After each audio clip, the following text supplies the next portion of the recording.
We have a couple of items of business before us this evening. The first one being the adoption of the agreed upon House budget targets, and I believe Co-Chair Stevenson has a motion. Thank you, Mr. Chair. I would move adoption of the budget resolution labeled BUDRES 02.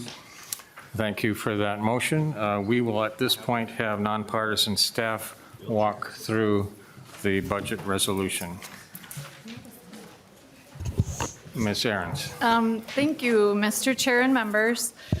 So the budget resolution has a lot of numbers in it, and what I'm going to do is talk a little bit about the budget resolution document and then a little bit about the tracking document that's also in your packets. So in the budget resolution on line 1.5, this is the total amount of general fund spending that is slated for the years 2026 and 2027. So it's the $66.6 billion number. And then there are all of the numbers that are below it are targets that are set for the finance committees. And then before as I go through the tracking document, that's where I'll show you how we get to that $66.6 billion. But I also would like to point out on page 2, I just want to bring your attention to, starting on line 2.11, there are a number of non-general fund items that are listed as well. And so the first one is the Healthcare Access Fund. And then the Workforce Development Fund is listed on 2.19. The Minnesota Forward Fund is listed on 2.23. And then the Premium Security Plan account is listed on 2.27. And for the last 3 funds or accounts that I just mentioned, what this effectively does is this limits the amount of spending in these areas to the amount that's already planned for in 26 and 27. So it doesn't allow for any additional spending out of these funds or accounts. And then for the Healthcare Access Fund, the number that's on line 2.13 for the health finance bill, this amount is an increase of $25 million over that planned spending amount that I mentioned. And what this does is it allows that finance committee to spend an extra $25 million from the Healthcare Access Fund in addition to their general fund target. So now, if you would look at the tracking document, that at the top it says House Budget Resolution. Mr. Kennedy is helping with the document. So what this does is it lists out all of the finance committees in the first column, and then there's a column for the February forecast base, and then there is February forecast base columns for each of the following bienniums as well. If you look at the 26-27 total column, these are the same numbers that you would find in the budget resolution.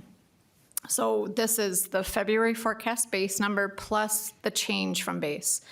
And so when we think about targets, we typically are thinking about the numbers that are in the columns for the change from base. So I'll use agriculture as an example because it's the first line. So agriculture, the base spending for 26 and 27 would be $151 million.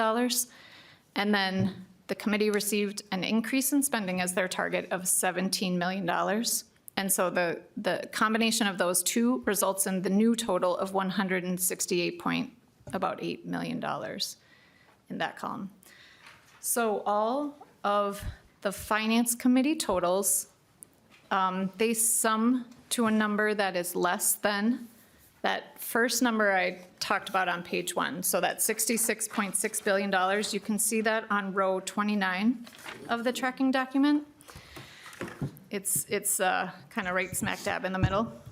And the difference between the committee totals and that number, there is money set aside for a potential pensions bill of $124 million. And then there's about $13.3 million that's set aside for other bills, and that would fund bills that come through the Ways and Means Committee aside from the finance budget bills. And then we always carry a cancellation amount. It's set at $87 million for the biennium, and that's just a presumption of funds that will cancel because they just weren't able to spend them. And so, so that's how you get to that $66.6 billion amount. And then I'd like to also point out, we've talked a little bit about inflation. And since we are now in the biennium where the inflation was set aside for, I'm not saying that very eloquently, but on line 31, you can see that what we do to adjust for that is we just subtract the inflation amount so that it sort of takes the set aside out of the calculation. And so the total spending, once again, is $66.6 billion for the 26-27 biennium. And this isn't listed on this tracking document, but the balance overall at the end is about $1.6 billion that's left on the bottom line. And Mr. Chair, I think I'll leave it at that unless there are questions about either the tracking document or the budget resolution. Are there any questions for fiscal staff this evening regarding this document? Representative Schumacher. Thank you, Mr. Chair. And my question was just about other rider agreements that were included with this as well, if we could get details on what those may be.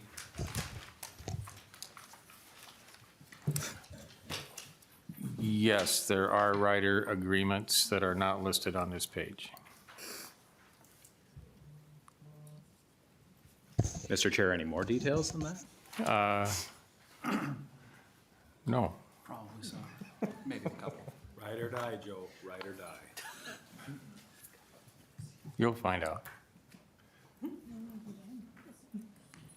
Any other questions?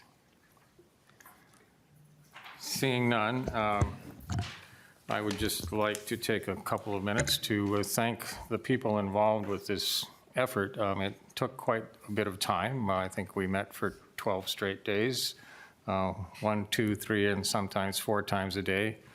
And we are in, as you know, unusual circumstances with a tie.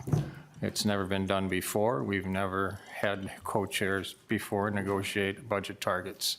So I would like to personally thank Representative Stevenson for his hard work, his staff member, Sean Herring, my CA, Harry Kennedy, our researcher in Ways and Means, Matt Eichinger, who came up with a brand-new terminology. We now, instead of calling, trying to figure out what to call the first biennium, we call it the heads.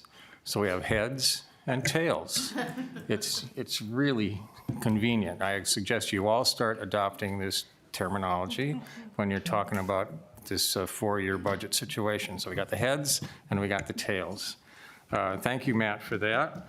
And I also, of course, like to thank Dave Sullivan from the DFL staff, and especially our nonpartisan fiscal staff, Colby Sullivan, and especially Emily Adrians, who sat through virtually all of our meetings and was pleasant throughout, and that's no small task in itself. So thank you, Emily, and thanks to all the staff. And I believe Representative Stevenson would like to make some remarks before we go on to the vote. Well, thank you, Mr. Chair, and I would echo your comments and thank you for your excellent work on these targets. This, I think, was the first major test of our ability to work together under this power sharing agreement. And I'm really pleased that we passed that test and delivered a budget resolution on time. It did take a lot of work, and extreme compliments to the staff members that you mentioned, your excellent staff, our great staff, and the nonpartisan staff with whom we couldn't absolutely not do this work. So thank you for that. I know we still have a long road ahead of us to deliver a enacted budget. But if the rest of session can proceed the way that these discussions went, I think we will be in good shape. Thank you, Representative Stevenson, for those remarks. And I certainly agree with you that there's plenty of work yet ahead of us. The objective here, from my perspective anyway, was to make everyone a little bit unhappy. That's what a true compromise looks like, and I think for the most part, we have achieved that. So with that, Representative Stevenson removes his motion to adopt Bud Res 2, the House Budget Resolution. All those in favor, please signify by saying aye. Aye. Opposed by the same sign. Thank you. The budget resolution is passed.